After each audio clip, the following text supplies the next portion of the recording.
Oggi parliamo dei bambini longobardi, della loro vita, ma soprattutto della loro morte.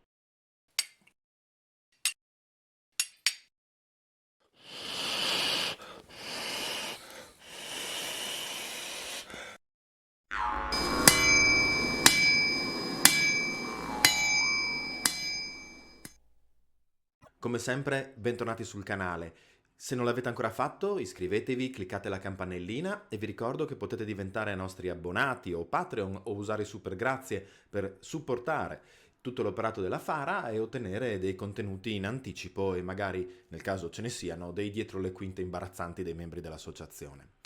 Oggi affrontiamo un argomento particolare, dopo un periodo di pausa, perché la scorsa settimana non sono usciti i video di approfondimento della Fara, essendo il gruppo impegnato nella marcia storica che si è poi concretizzata nel percorso tra il castrum di Osoppo e la Mansio, come origine romana, di Tricesimo, dove noi abbiamo il villaggio. Se siete curiosi di sapere com'è andata, fatecelo sapere nei commenti, potremmo pensare a una diretta con qualche membro oltre a me dell'associazione in cui rispondere alle vostre domande in chat. Bene, veniamo all'argomento di oggi. L'argomento di oggi sono appunto i bambini in epoca longobarda.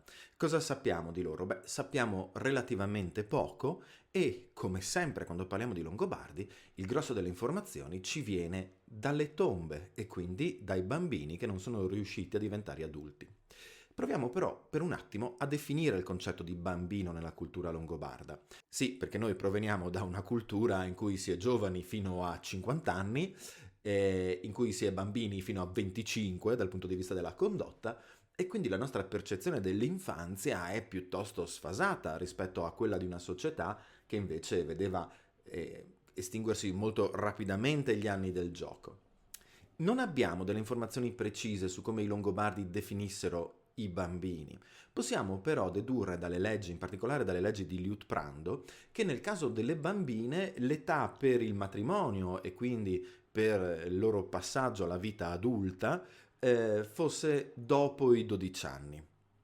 Questo ovviamente si accompagna a una riflessione legata alla maturazione strettamente biologica dell'individuo e non sappiamo se la stessa cosa possa essere applicata anche ai maschi. Secondo alcuni degli studi che troverete linkati in descrizione, in particolare troverete una bellissima tesi tutta dedicata alle tombe di bambino di età longobarda. Ecco, secondo alcune di queste analisi, forse anche l'età adulta dei bambini maschi si aggirava nelle prime parti della cultura longobarda in Italia intorno ai 12 anni, per poi essere spostata addirittura verso i 18 o più avanti, perché sembra che nel diritto tradizionale germanico il riconoscimento dell'età adulta si attesti nel momento in cui un individuo è in grado di reggere la spada e cavalcare. Questo ad esempio andrebbe in accordo con la descrizione della difesa strenua di se stesso operata dal piccolo Grimoaldo durante l'assedio avaro di Cividale del Friuli, quel Grimoaldo che poi diventerà re d'Italia, quel Grimoaldo a cui è stato dedicato di recente un convegno qui a Moimacco, ecco, e che quindi avrebbe combattuto dimostrandosi adulto e riconosciuto come tale dai suoi fratelli. Siamo ovviamente nel campo delle ipotesi, ma plausibili. Quello che ovviamente sappiamo è che la mortalità infantile in epoca longobarda, come in tutte le epoche della storia passata precedenti alla medicina contemporanea, era molto alta.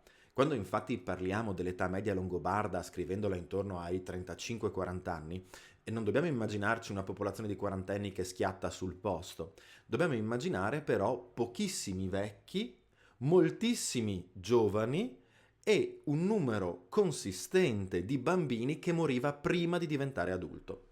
Questo ovviamente abbassava l'età media. I bambini in particolare paiono morire con una grossa incidenza nella fascia dai 0 ai 3 anni. Una fascia sicuramente delicata di crescita come quelle successive, ma forse ma sicuramente con la necessità di cure maggiori. Una delle teorie al riguardo è che questo alto tasso di mortalità infantile in questa precisa fascia di età si accompagnasse a problemi con lo svezzamento, cioè il fatto che lo svezzamento non venisse portato avanti secondo i crismi, che quindi non venisse prolungato per quanto necessario e soprattutto che non fosse poi graduale e che anzi ci fosse un passaggio repentino da un regime alimentare legato al latte materno a uno invece legato ad alimentazioni per adulti. Questo per più motivi. Possiamo sicuramente dedurre una mancanza culturale, se vogliamo, ma anche una questione economica e congiunturale. Da un lato le madri in allattamento prolungano il periodo in cui non possono rimanere incinta di nuovo e sappiamo che mettere al mondo figli era uno degli obiettivi che la società imponeva alle donne in tutta la storia preindustriale. Va poi tenuta in considerazione la questione del censo e del genere. Del censo nel senso che c'è la possibilità che per i censi più elevati fosse presente la figura di una balia, ma che anche in questo caso richiedeva appunto un esborso economico e che di conseguenza poteva venire interrotto per necessità economiche. Questo è un pattern che vediamo nel basso medioevo, ma non sappiamo se potesse essere applicato all'elite anche per l'alto medioevo. E poi c'è la questione del genere, cioè il fatto che sullo studio osseo dei reperti dei bambini parrebbe venire indicato che lo svezzamento e poi l'alimentazione fosse più povera nel caso delle bambine femmine, cioè ci fosse una predilezione per diciamo scommettere il 100% sui bambini maschi e permettere alle bambine solamente di sopravvivere e raggiungere l'età fertile. Queste sono chiaramente letture moderne dei dati a disposizione, ma ci lasciano intuire come questa primissima fase così delicata fosse quella in cui il numero di morti infantili era maggiore. Ce n'era poi anche nel periodo successivo, ma in scala decisamente minore, e accanto a questi problemi di svezzamento, di cattiva alimentazione, subentravano poi ovviamente anche le questioni legate alle malattie, alle patologie non curabili all'epoca. Pare invece che statisticamente sia poco rilevante o nulla la presenza di traumi e quindi di morti violente. Come gli archeologi riconoscono le tombe di bambino e quelle di bambine nelle sepolture? Perché sì, se abbiamo tombe di infanti, da un lato le loro ossa si consumano molto più velocemente nel terreno e dall'altro la mancanza di maturazione del completo dismorfismo sessuale successivo alla maturazione sessuale, appunto, non permette di identificarle dal puro dato osseo. Ecco quindi che arrivano in soccorso i corredi che hanno attributi tipicamente maschili o femminili e quindi ci troviamo di fronte a bambine con fibule a staffa, fibule a S, fusarole e, caso molto molto interessante che fino adesso non avevamo sottolineato, i corni potori in vetro. Abbiamo dedicato un video ai corni potori in vetro. Lo trovate qui sul canale, provo a linkarvelo, ma sapete che in base a quale sistema utilizzate per vedere i nostri video potreste vedere o meno il link qui in alto. Ecco che questi corni potori, pochissimi sparsi per l'Italia longobarda, ricchissimi, indice di un censo molto elevato, si vanno a ritrovare proprio in tombe di bambine, di giovanissime donne.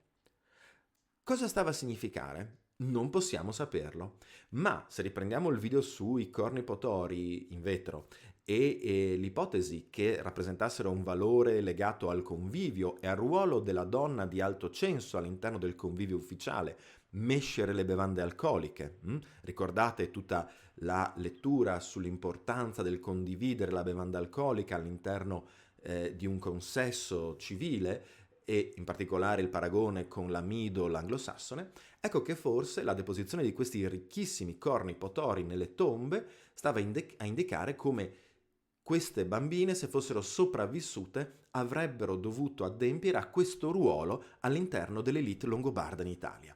Molto affascinante. Dal punto di vista maschile, invece, incontriamo reperti come quelli legati alle armi, scudi, punte di lancia, scramasax, in alcuni casi addirittura delle spade sottodimensionate, forse proporzionate al loro utilizzatore, fibule e, particolare interessante, spesso dei corredi molto ricchi. Pensiamo ad esempio alla fibula a braccia uguali che vi ho più volte mostrato, quella col volto di Godan, che appartiene proprio a una tomba di bambino che tra l'altro ha una cintura geminata ricchissima, una crocetta aurea e addirittura gli elementi decorativi sbalzati in argento col motivo antropomorfo degli uomini che saltano tenendo i piedi di quelli davanti, cioè questo, che doveva appartenere a una coppa lignea decorata. Di nuovo a sottolineare come queste sepolture vogliano probabilmente indicare come il ruolo che l'individuo avrebbe dovuto ricoprire nella società se fosse arrivato all'età adulta venga cristallizzato nella sepoltura attraverso gli attributi che gli erano propri.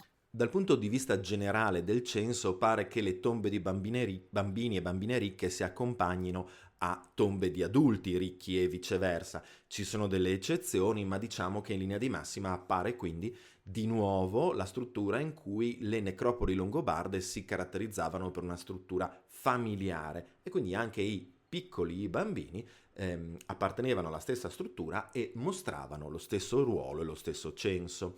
Sulle sepolture di per sé pare tra l'altro che le dimensioni della stessa si accompagnino a un parallelismo con la ricchezza dei censi. Mi spiego. Tombe piccole fatte a misura del defunto spesso si accompagnano a corredi non ricchissimi. Corredi molto ricchi invece mostrano delle tombe che gli archeologi definiscono monumentali in proporzione alle dimensioni del corpicino. E quindi anche in questo caso di nuovo è il ruolo sociale che viene rappresentato anche attraverso le dimensioni della tomba e chissà forse anche attraverso i segnacoli che a noi non sono arrivati, così come attraverso il corredo. Ci troviamo di fronte quindi a una società che è abituata a perdere i suoi giovani e i suoi giovanissimi, ma che almeno dopo una certa età tende a riconoscere il ruolo sociale di appartenenza anche nel momento in cui c'è questa separazione, che è la morte, e quindi l'amputazione di una parte del gruppo familiare, del gruppo sociale, che però viene ricomposta nel riconoscere quello che sarebbe stato il ruolo dell'individuo se fosse arrivato alla maggiore età.